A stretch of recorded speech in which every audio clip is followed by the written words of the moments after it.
The storm rages across the desert. The sun hangs low in the sky, and the world is a swirling, shadowy blur of orange and gold.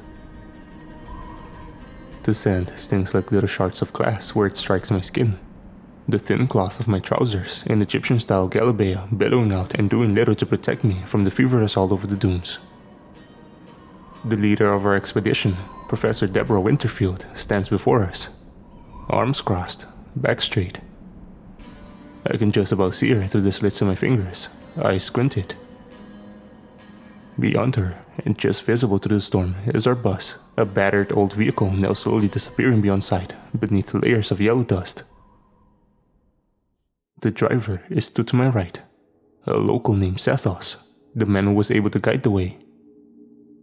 He looks at me through his goggles and asks, in English, if I'm alright. I lie and reply that I am. The man had only 4 spare pairs of goggles in the bus. The professor had the foresight to bring her own. There are 6 of us in total, so I volunteered to go without. I'm regretting that decision now a little. The other 3 members of the team stand to my left. An Irishman in his late 20s named Ronnie, an Egyptian-American grad student by the name of Aziza, and a middle-aged, sturdily built guy called Dave from Oxford, like the professor and myself.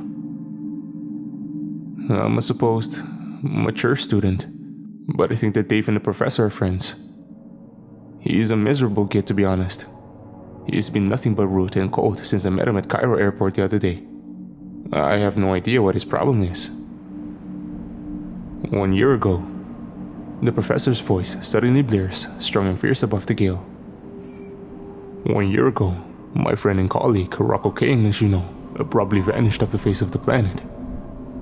Over the course of the last 12 months, I have come to the understanding that Rocco, at some point, discovered the entrance to a particular tomb. The tomb of the object of his life's work. The forgotten pharaoh, Osiris. And not only this, but more importantly, a way inside. Why Rocco chose not to share with me his discovery, why it would disappear without a trace, I do not know. But disappear he did, and he never returned. I've spent the last year of my life following the paper trail Rocco left behind. I now believe that we now stand at the entrance to Osiris' tomb. The party glances over to our right. There is no gate, nor hole in the ground, nor visible entrance of any kind. There stands, instead a lone and cracked pillar, an ancient obelisk, and carved down, it is a long and winding snake, a cobra with 6 segments. The 3rd and 6th have been depicted embedded with knives. Pharaoh Osiris was, as the legend suggests, a wise and benevolent ruler of Egypt. A man who was jealously slain for the throne by his younger brother. Karl, the usurper, a lunatic obsessed with the occult. That is my understanding, at least. None know more about the pharaoh and his struggles than Rocco, and his research papers sit largely unpublished, gathering dust on his abandoned desk. The professor is a hard woman, but I feel like in this sentence, I can hear a flash of emotion glinting off the edge of her voice. I know that the two were close. Rocco was a teacher of mine for a brief period, and it was through him that I met Professor Winterfield. A fascinating woman, late 50s with short white hair, but young and shining eyes. Tall for a woman with strong and sinewy muscle, covered in runic tattoos, sacred symbols of peoples gone by. Native American, Celtic, Chinese, even Mesopotamian. I wonder idly if her obsession with the occult is anything like the supposed usurper Amkoros was. You have all, for your own reasons, chosen to accompany me on this mission. The professor continues. And for that, I am grateful. Truly, my respect for your willingness to venture out into the unknown is unparalleled. But I will not think less of you if you now choose to turn back. And I warn you, we are approaching your final chance to do so. If my assessment of Rocco's notes are correct, then the tomb will have 6 layers, and we will not stop, nor halt the expedition, nor make the turn back until we have successfully found and rescued Rocco Kane, endeavoring to reach the 6th and lowermost level if necessary. And no, before you ask, I cannot guarantee that Rocco is down there at all. This is simply my best and most educated guess. The sand in the sky is whipped and strewn malevolently across the desert. I cup my hands a little tighter around my eyes. The professor is giving us a lot to process at once. Rocco was always under the impression that the tomb of Osiris would be home to a terrible curse, one formed from the bitter chaos of the betrayal that the pharaoh endured. The betrayal he felt being murdered by his own brother. A single page of worn and weary journal from the 1800s that I discovered buried in Rocco's desk corroborates this. The curse is set to twist and blur the walls of reality, to distort our understandings of the possible with each and every subsequent layer down. And they say that those who do indeed venture down are changed. The professor clears her throat. This will be an expedition the likes of which none of you will have ever been on before, and you may never see its kind again for as long as you live.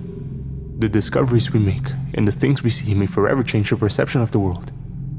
And we have, I believe, a real chance of finding and perhaps saving the life of a good man. If you would like to leave, however, I will not begrudge you for even a second, and you should now return to the bus. The dunes in the distance flicker in and out of sight through the shifting, swirling sand. The silhouette of the bus shimmers in the reddening light of the setting sun.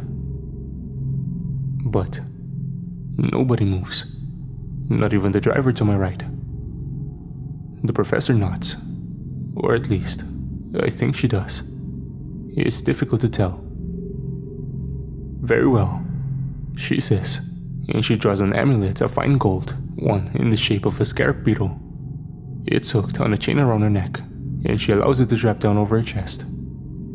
She moves from her position, walking past us towards the obelisk, then stands there in silence for a minute or two as we watch with growing anticipation. The red light of the sky strikes the eyes of the carved cobra, and the professor steps forward, pulling away the straps and bandages around her hands, the ones protecting her skin. She rubs her finger over the sand and dust and stone of the pillar, then turns to us. "Watch me very carefully," she calls over the rush of the storm. "And do exactly as I do. Once inside, I shall wait for 15 minutes, no more, before pressing on. If you have not joined me by that time, I shall assume you have changed your mind." She raises her fingers to her mouth and begins to rub the dust from the obelisk into her gums. There is a stirring amongst the group. I see Ronnie and Aziza exchange a look. Dave remains as stony-faced as ever and watches dispassionately, arms folded. The scar on the back of the professor's hand becomes visible for a quick second, clear through a lull in the raging sands. It's a deep and unsightly mark. A rough R shape comprised of a series of straight lines. I asked her about it once, and she told me that it was an old and powerful runic symbol of immense significance, used by the ancient Norsemen, the Celts, and the first Anglo-Saxons, amongst others. It relates to journey, or to travel between. That's all the information I could get out of her, as she refused to tell me anymore. I'm under the impression that the professor carved the symbol into her hand herself. For what purpose, however, I cannot say. She finishes rubbing the sand into her upper and lower gums, then lightly presses her lips against the golden amulet around her neck. Finally, she pulls off her goggles and lifts up the kerchief from her neck to cover her eyes, an effective blindfold. A murmur of unease creeps around the group as the amulet begins to glow in a faint red. Or is it just a reflection of the setting sun? I can't be sure, but the amulet seems too bright. Proportionally, it glows with too fierce a shade. And the professor turns and walks towards the pillar. She does not slow, she keeps her arm close to her sides. And without another word, she walks right through it and disappears. She leaves behind the chain, which hangs against the side of the pillar for a quick second, before dropping and collapsing down to its base in the sand. It takes a moment for me to process what I'd just seen. For all of us. Then the group erupts into disarray. Ronnie in particular starts babbling incoherently. He looks at me through his goggles and gestures to his eyes. "Did you see that, Layla?" He asks in a strong Irish tilt. "Did you fucking see that?" I reply in the affirmative, and he and the driver Sathos scramble right up to the pillar, examining it, looking all around it, running their hands over the carvings of the snake. But it's solid rock. It's plain to see, even through the sandstorm. Aziza has her hands over her mouth, shaking her head, but Dave simply stares at the pillar. I can just about make out his eyes through the goggles, and they are wide in disbelief. But he says nothing. He shoots me a look, then pulls down his scarf to reveal the grim, set, and stubble jaw beneath. He strides to the pillar and squats to pick up the amulet, placing it over his head, then collects the sand and dust on his fingers, rubbing the mixture into his gums with a grimace as the professor had done. The others have stopped to watch him. He draws the amulet up to his mouth, lightly kisses the scarab's back, then blindfolds himself. We observe in silent fascination as he squares his shoulders and cracks his knuckles, steadying his will perhaps. Then he sets off, boldly walking forwards towards the obelisk. He keeps pace, and just as he looks set to crash right into it, he strides instead straight through, vanishing into the rock. "Good Christ," Ronnie mutters. The driver taps his forehead and murmurs something in Arabic. Impossible. But we all saw it. They have both disappeared. The eyes of the stone snake sparkle in red as the sun begins to sink behind the dunes in the distance. "I'm going next," Aziza calls out, rushing forwards to grab the amulet, once again left behind at the pillar's base. I meet Ronnie's eyes as we both look back to the bus at the same time. This has all of a sudden become brutally and terrifyingly real. We have no idea what might lay beneath the ground in Pharaoh Osiris' supposed tomb. My heart beats hot and fast in my chest, and the bus calls. But I cannot answer, and neither can Ronnie. I can tell from his body language he can no more resist the pull of the unknown than I. It is the stronger force. That's why we're all here in the desert, beyond the edges of civilization, in the pursuit of knowledge. That's why I'm here at least. That, and the fact that the professor enthralls me like no one else. Where she goes, excitement follows. A little fear is a small price to pay for such wonders. Aziza completes the ritual, but she wavers right before the pillar and crashes into it with a cry. She stumbles to the floor and tears off her blindfold, shielding her eyes from the blowing sand as she swears in frustration. The driver shakes his head and gently takes the amulet from around her neck. "You have to have faith that the obelisk will allow you to pass," he says before rubbing the pillar sand into his gums. Then he kisses the amulet, covers his eyes, and steps through the rock as if it were a shimmering veil. "Go on, girl," Ronnie encourages her. "You've got this." She tries again, and this time is successful, vanishing into the pillar. Ronnie turns to me. "Ladies first," he says, but I politely decline. "No," I reply. "I think I'd like to be last." "You're not thinking of doing a runner now, are you?" he asks me. No, I couldn't. I couldn't just walk away after seeing something like that. But I just need another minute. He shrugs.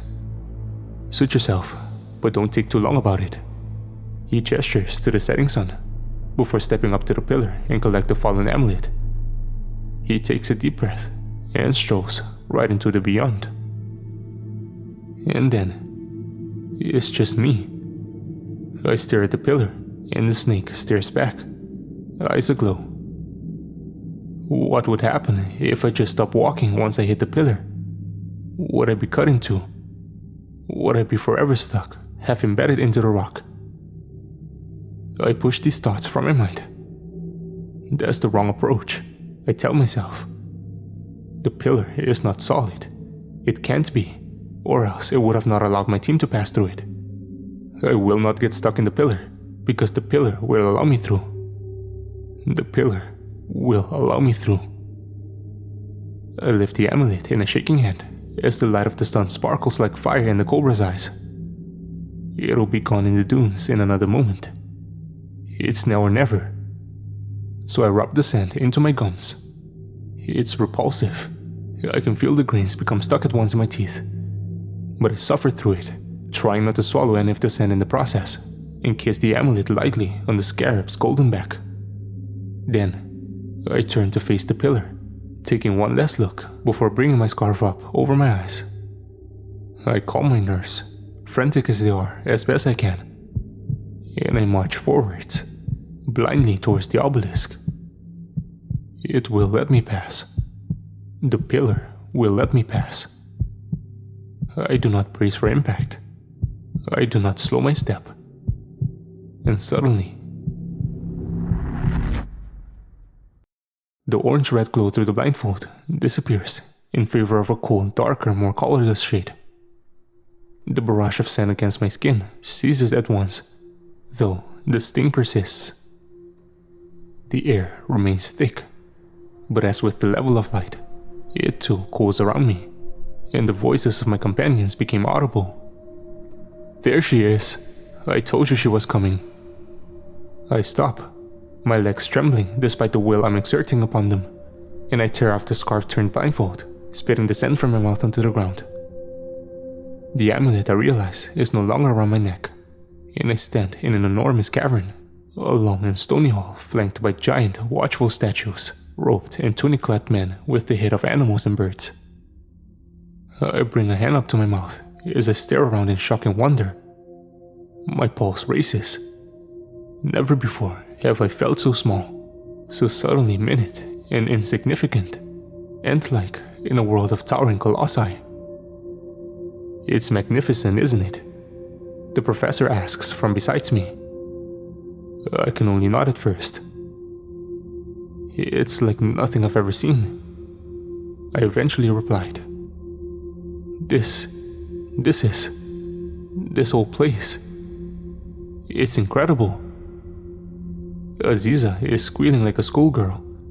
I watch as she bounces and flicks her long dark hair from her face, running from statue to statue and scraping off the subtlest of samples, which she promptly backs and pushes into her backpack. A row of branch-like torches adorn the walls between the great statues, accompanied by the occasional pot of what looks like oil. For now, however, we are utilizing the more modern light from the electric torches we brought with us. I draw mine from my belt and click it on, shining the beam over the walls. Miss Layla, Sethos calls to me from nearby. I head over to him and he gestures to a section of wall. You mentioned the subject of your thesis on the drive over. This may be of interest to you. We both light up the wall with our beams. Amazing, I reply. To be honest though, Sethos, even if I was studying English or maths or politics, this would be still one of the most fascinating things I've ever seen. He nods sagely. I lived in Egypt all my life, but I've never seen anything like this. This place. I will be always grateful to Professor Winterfield. She has given me an opportunity like no one else could. A chance to experience true Heka, the magic of the ancient ones. The scene on the wall is a series of intricately, carefully carved engravings. A detailed picture or collection of pictures in the stone. They tell a story. The first picture shows us a woman, an ancient Egyptian woman, I presume, huddled over a man, collapsed on the ground. The woman is scarred across her face, and she looks scared. The second picture beside it shows the man. At least, I think it's the same man. It's hard to tell. Standing on a podium and speaking to a large gathering. The woman is the same though. I can tell by the depicted scar. She stands just beside him, watching him address the crowd. My eyes wander down through the carvings. There is one of the man and woman exploring what appears to be a cave. There's one of them together in a boat. They look happy in that one, though it's difficult to discern emotion, to be fair. The final picture shows the woman alone, standing over a sarcophagus. Her eyes are closed, but she appears to be smiling. A shiver of frisson rushes through me And whilst I do not know the meaning behind the engravings, if indeed there is any, they make an impact on me nonetheless. "Come on," echoes the voice of the professor. "We should be moving on along our way." Reluctantly, Setho and I pull away from the wall to fall in step with the team. Aziza whines with frustration until a measured glance from the professor reminds her that we are of course here primarily to try to find and rescue our friend and colleague, esteemed academic Rocco Kane. Could he really be down here? I think to myself as our footsteps reverberate through the vast and stony hall, the statues watching from up above as we slowly pass by them. He's been gone for a year, and as much as I love to find him, what chance do we have? If he even came down here at all, what could we find other than his corpse? Does the professor know something we don't? Dave reaches into his pocket and pulls out an iPhone, connecting the headphones and pushing the buds into his ears. "Listening to anything fun?" I ask him. "Fuck off," he replies. "Mind your own business." Every time I try to make an effort, he pushes me away. Prick. Moronic thing to do anyway. I'd much rather have my ears free to listen. Though, there's not much to listen for at present. The professor brings us to an eventual stop. The hall and the statues carry on further into the distance, becoming lost under the blue-gray shadows. But we have reached an anomaly. A break in the repetition. Below us in the ground are 6 dark and narrow holes, roundish in shape, and a faint, almost imperceptible whistling echoes up from beneath. Realization lights up the faces of my team, one by one, as they understand what needs to happen next. I am one of the last, but when I realized, my stomach lurches in distress, and a wave of cold panic rises up to my head. "No," I mutter, looking at these holes in the rock, these dark and dangerous passages to the unknown. "Professor, you can't be serious. There's no way. You don't mean for us to..." "This is the way down," the professor says solemnly, her eyes glaring in the gloom. "Down to the layer below. They are mentioned in the extract from 1891. Though of course, I could not be certain to what the author referred without context such as this." Dave has gone pale. Aziza seemed to have only just clicked onto what we are talking about. Ronnie speaks, waving his hand. "I'm not fucking going down there, Professor. Not a chance in hell. It's too narrow. I'll get stuck." The thought of becoming stuck, of getting trapped in the vertical little tunnel, squeezed painfully and unable to move, alone in the dark. I hear the sound of rapid breathing, in and out, and I realize that it is mine. I'm afraid that you have little choice. Wander off into the shadows of this endless hall if you wish, and it may well be endless. Or follow me down to the next level. The thought of becoming separated from the professor in this strange and alien place fills me with dread. But these holes... God, could I do it? Could I really go down? The professor walks across the breadth of the hall and lashes a knotted rope to the base of one of the statues. She drops the other end down the closest hole, before winking at us and dropping down into it herself. We gasp in alarm, but she does not go far.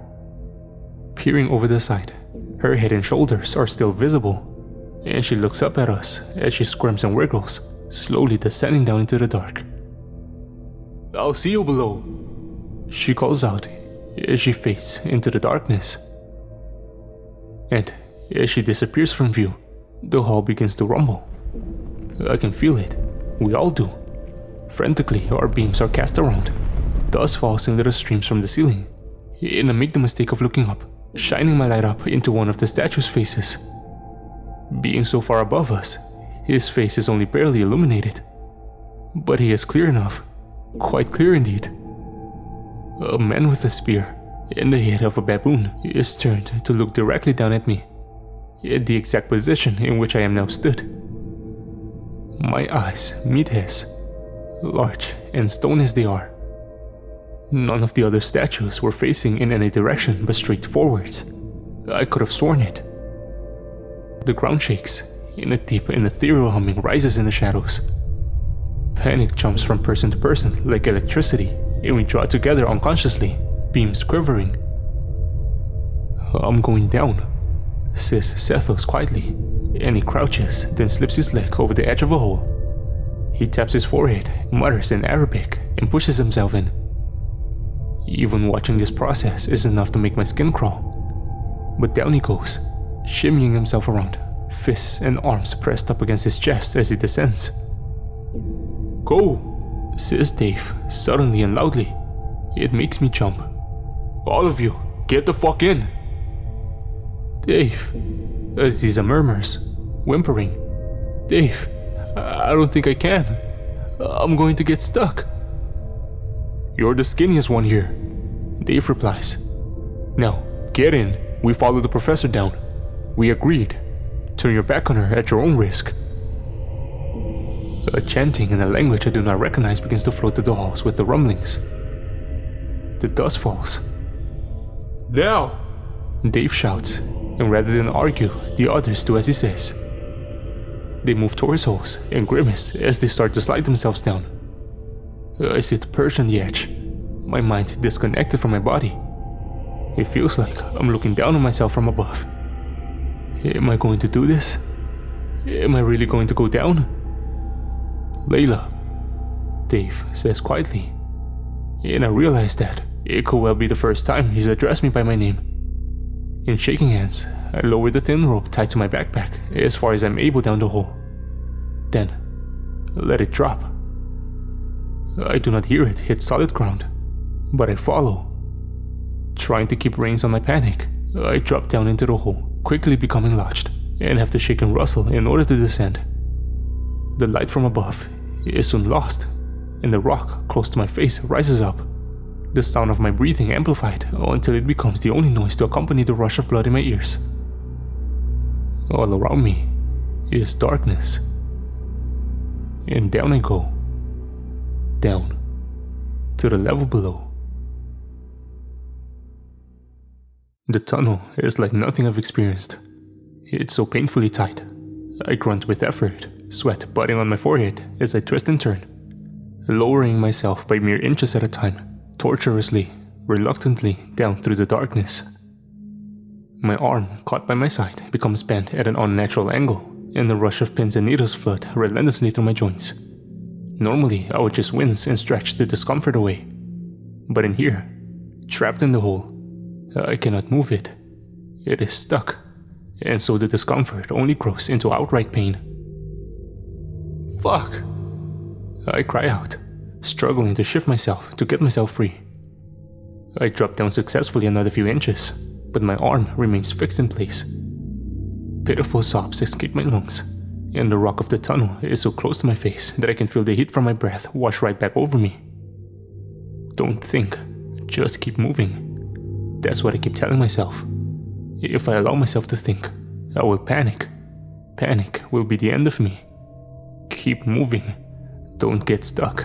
Don't get stuck. The sweat across my forehead buds in thicker beads.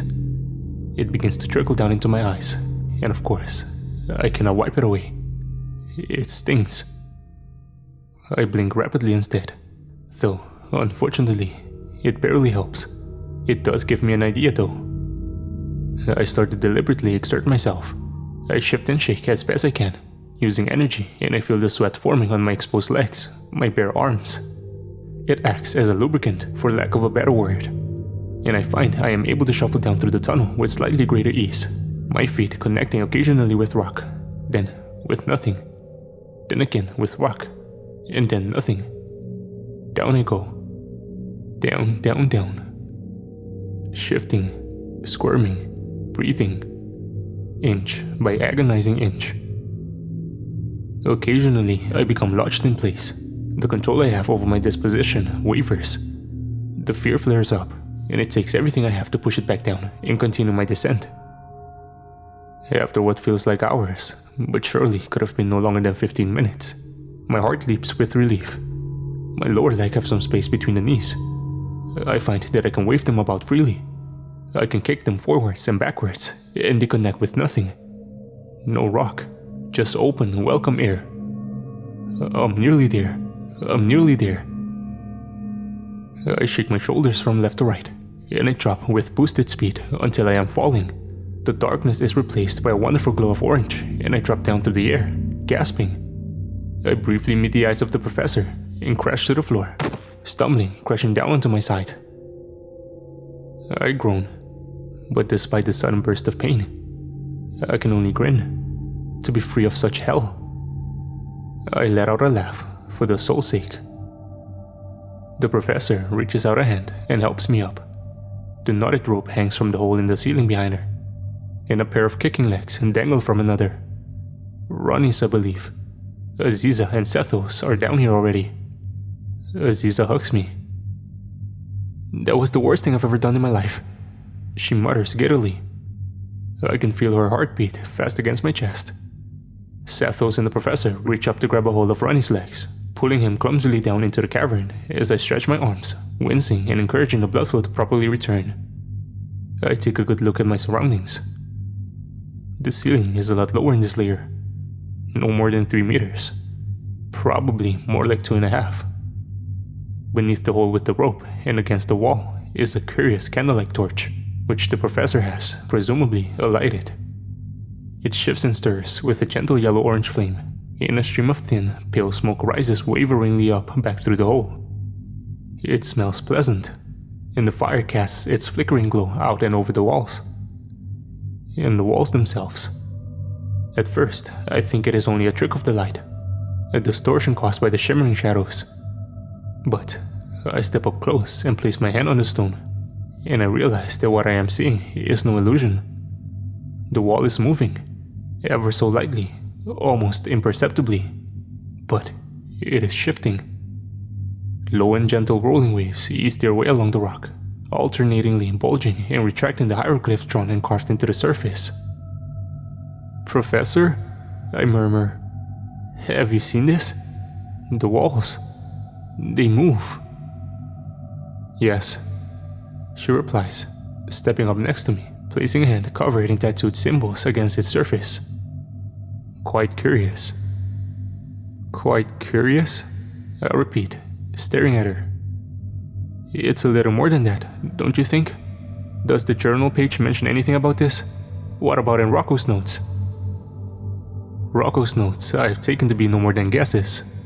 He did not mention anything about the tunnels in the ground, nor about these shifting walls, nor indeed anything particular about any of the layers. And regarding the journal, I get the impression that the author never actually ventured into the tomb himself. His words are as a second-hand account. Here, take a look.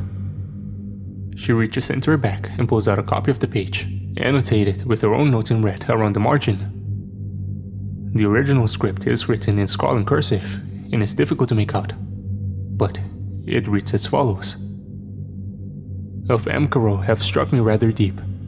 A lunatic, one would assume, but his story is one of such fascination that I cannot displace it from my mind.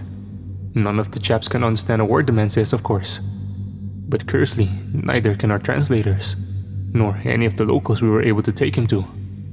It took a tremendous effort to drag the fellow away from the pillar, and for the longest time he would push us away as he obsessed deliriously over the obelisk. Were it not for the frankly remarkable state we found him in, I should think we would have simply left him in the desert and carried on along our way.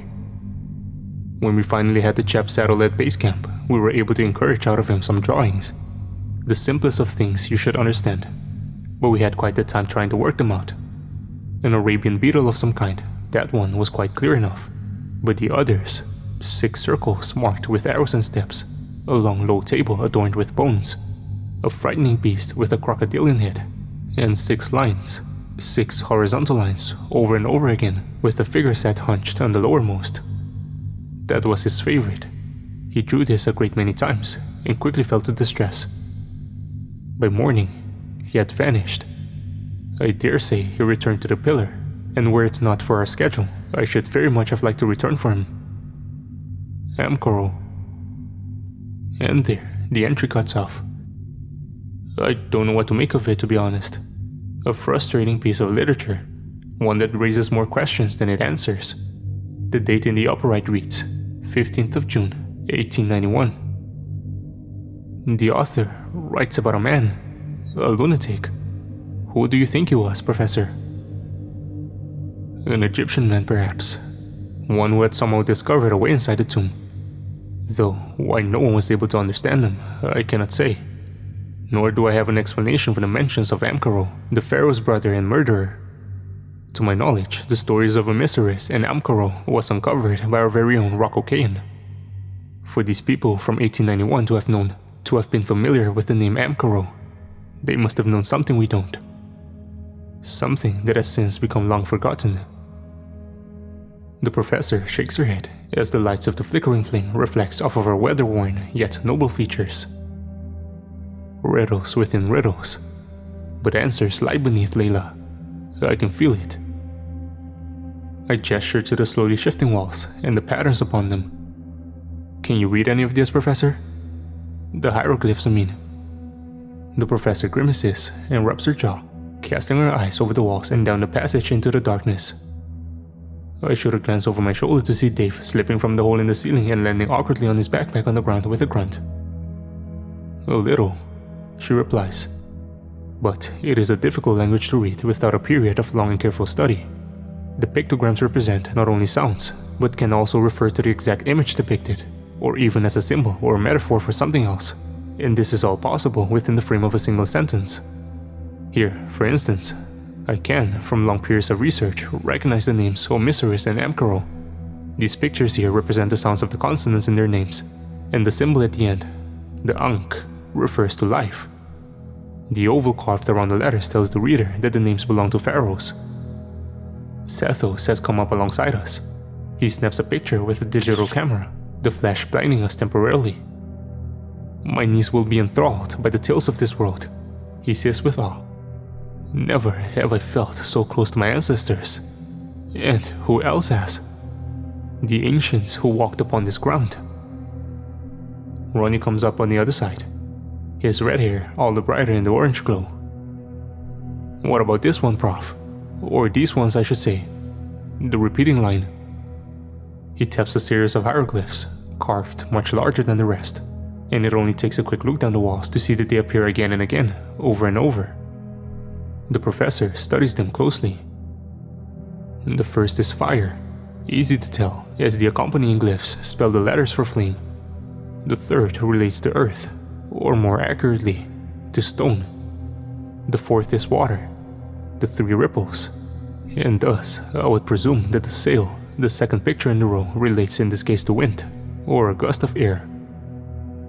Fire, air, stone, water, Ronnie murmurs. We dwell on this for a moment, then continue on along our way, leaving the light of the wall torches flame behind us. We draw out our own torches once again, clicking them and scanning the beams down the passageway. It's much more claustrophobic in this layer than it was on the layer above. Though, I shouldn't complain. Compared to the tightness of the tunnels, it is far, far more than spacious enough. It's exhilarating, actually. This whole thing, not knowing what may lay ahead in the darkness. Terrifying, but exhilarating. We're all adrenaline junkies here, to an extent. We must be. No one in their right mind would volunteer for a mission such as this. I wonder what must have been going through Rocco's head for him to come to such a place all alone, and without breathing to anyone a word of his plans. My thoughts and fears are interrupted with frustration as Dave knocks into me from the side. Or perhaps I knock into him. I can't be sure. Watch where you're going, he mutters, not bothering to even draw out either of his headphones. Sorry, I'll reply automatically before I can decide whether or not I actually want to apologize. I curse myself and drop to the back of the group with Ronnie and Aziza. What the hell is his problem anyway? I whisper to them. He's barely spoken a word to me since the airport. Shame. He's kinda hot too. He's got that whole silent and mysterious vibe going. She bites her lip, and I roll my eyes. He's way too old for you, Aziza. And besides, you could do better. Ronnie? Exactly. Ronnie winks, leaning close to us and raising an eyebrow in an exaggerated display of mock charm. Aziza, mon petite fleur, I am the man for you. Aziza giggles. No, Ronnie, That's not what... Ugh, I'm asking you if you know why Dave is such a dick. What's his deal? Do you know? Ronnie chuckles, his shadow cast long over the shifting stony walls. Nope, afraid not. But I'm sure the professor basically saved his life once, a long time ago. And I reckon this is his way of repaying the debt. Interesting, I mutter, looking down the corridor and ahead to the front of the group. The professor chats quietly with Sethos to her left, and Dave is just behind, to the right. He walks stooped, his pistol rattling softly to the side of his belt in his holster. His hand goes to it suddenly as a blast of wind rushes down the tunnel towards us. The air is hot and fast, and I shield my eyes as sand is whipped up from the ground around us. Brace against the wall, the professor calls out over her shoulder, and we do so as the winds whip widely past. I turn my head to face back the way we came, and far down in the distance, I can see the flame of the burning torch get blown mercilessly out, and the air beneath the holes in the ceiling is plunged into darkness. The gust lasts for no more than a minute, but we're all a little shaken once it had passed. The fuck was that? Ronnie murmurs, but no one answers. A warning, I should think, the professor mutters after a while. After all, we are trespassing on a tomb here. Keep your wits about you. And she marches on down the tunnel. Uneasily, we follow. The unease completes its metamorphosis into fear upon the sight of the statues through the dark. My torch beam catches on the first, and I initially mistake it for another person, waiting for us down the corridor. I shriek in alarm and jump back, but a flush of embarrassment has me apologize and clear my throat. The statue is unique upon closer inspection. It is of a man, and not an Egyptian, not an ancient one at least. He is decidedly modern looking. It's around my height and wears what appears to be an intricately carved button shirt. His trousers have pockets. His shoes are not dissimilar to the boots worn by Sethos, which he comments upon. Fascinating, someone says as Dave taps the statue's head. A small cloud of dust is disturbed and the grains trickle down the statue's face. Sethos snaps a picture. Further down the tunnel are two more statues. A woman with her eyes closed and arms folded, her expression one of deep concern, and a man with his hand on his chest, staring out through stony eyes into nothingness. Holy hell, Ronnie says. Look at this guy. He's wearing glasses. And sure enough, a pair of stone-framed spectacles have been carved into the statue's head. Glassless though, of course. He looks panicked, and I cannot help but feel deeply disturbed by the sight of these statues. They are not ancient. They cannot be. That wouldn't make sense. And their style is completely different to the titans we saw in the layer above. This is not ancient Egyptian stonework. So, what is it? Professor? Aziza asks, but the professor does not reply. She looks from the statues to the wall, to the repeating pattern of hieroglyphs. Fire, air, stone, water. There are more statues a little ways ahead, she says. Let's go take a look. And there are. 4 of them stood around a white slab of gold embedded into the rock floor, shining and reflecting the beams of our torches in waves of light. 2 of the statues are holding hands. One of them, I don't fail to notice, is wearing a watch. And around the statue spaces are skeletons. 2 of these are clear. The bones lay connected in the shape of human bodies. The rest are strewn about the corridor from wall to wall, skulls, ribs, and other such bones in complete disarray. Jesus, says Ronnie. Something nasty happened here. I've never seen a human skeleton before. It's unnerving, imaging them once a part of a living, breathing individual. And now, just scattered debris. The professor pushes aside a skull with her foot and taps her boot against a large golden plate in the ground. This must be the door down.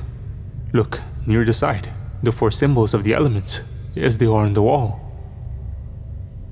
Dave pulls a headphone out of an ear and stares at the symbols, then at the statues. Fire, air, stone. He mutters. Water. Aziza and myself finish in unison. And, as if on cue, the cracks in the corridor walls begin to leak. Water, cold and clear, starts to stream down through the rock. Professor? Ronnie says, his voice wavering as he lifts up one of his feet. The water pools on the ground, forming rapidly connecting puddles. There is a rumble from behind the shifting walls, and the trickles of water become jet streams, blasting out all around, soaking us as it rumbles and growls behind the wall.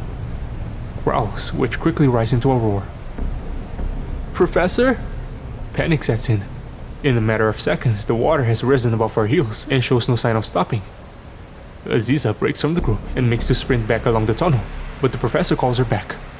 We'll never make it, Aziza. It's too far. The girl pauses in desperate deliberation as the water rises. What about the holes though, Professor? I ask loud above the rush of the water, my heart a hammer in my chest. If we made it, could we float up into the holes? And risk becoming stuck? Ronnie asks. I barely made it down, Layla, let alone back up. Sethos is pacing forwards and backwards. The professor stares at the golden blade, shimmering beneath the water as it rises past our knees. Dave has disconnected his headphones from his ears and is hastily stowing away his phone into a plastic bag. Heka, Sethos mutters, then turns to the professor and grabs her shoulders. Heka, Professor! The glyphs of the elements.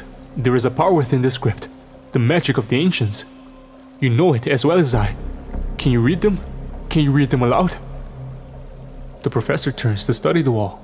She looks at the smaller glyphs beneath those that represent the elements, and we realize at the same time that they too are copied, repeated again and again across the walls. I push through the rising water to stand beside her. Can you understand them? She chews her tongue as the others argue amongst themselves. A little. Flesh to stone, they read. Flesh to stone. But to speak them aloud, no one knows exactly how the glyphs are pronounced. Could you try? Ronnie shouts above the rushing streams, holding Aziza in his grip. Let me go! She screams, struggling. I can make it. I can make it back to the holes.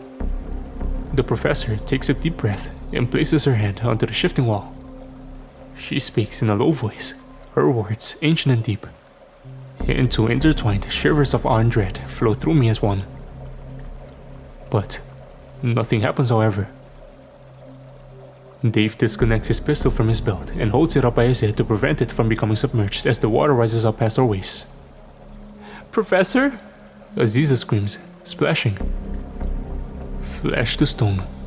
The professor mutters again, casting a wary glance at the statues around us. Except, of course, they may not be statues at all. Come on, Professor, I say. Try just the word for stone. The professor tries again, her hand on the wall, and she mutters a series of low syllables. Again, nothing. We're going to drown down here in the dark. But the professor tries one more time. She shouts out loud above the flow and stream of the water. The same word as before, but her pronunciation altered. And her eyes flash cold. She draws her hand away from the wall as if it's struck with an electric shock. And we stare as the skin of her palm appears to bulge and warp, in time with rolls of the wall. Flesh to stone! Sethos shouts and grabs the professor's wrist. Before we can react, he presses the professor's hand against his own forehead. And from there, his skin quickly and undeniably turns to solid stone. The sand-gray surface spreads rapidly across his face and head, then descends down his front, turning his body and clothes into rock, where he is frozen in place. The group stares. Dave pushes through the water, coming now up to his chest. Can you reverse it, Professor? Can you turn us back?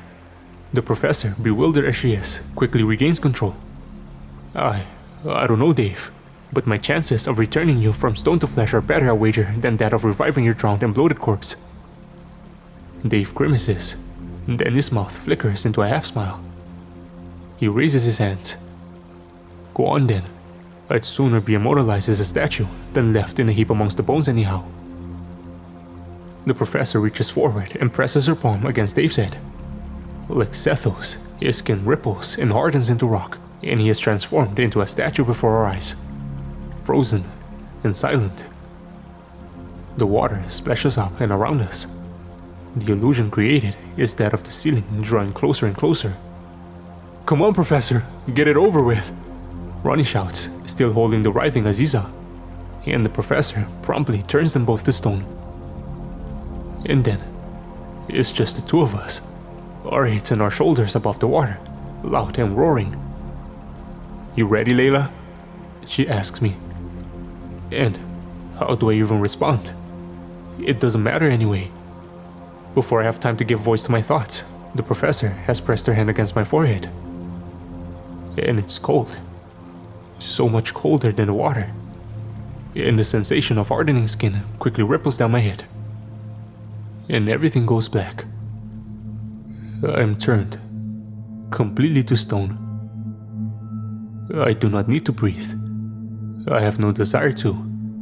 I am vaguely aware of the water rippling up past my neck, then steadily up and above my head. But I cannot hear it, nor see it. I cannot move. The pain from the fall to the cavern floor has completely and suddenly vanished. I don't feel it. I don't feel anything, in fact. I mentioned that everything goes black, but this is technically incorrect. I don't see black. I don't even see darkness. I just don't see. It is no longer one of my senses. Instead, I focus on vibrations to the ground and the pressure from above the water. I remain like this for perhaps 4 or 5 slow minutes.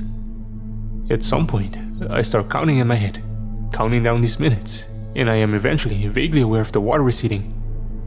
I am able to sense it lower, down past my shoulders, my stomach, my thighs. Silence.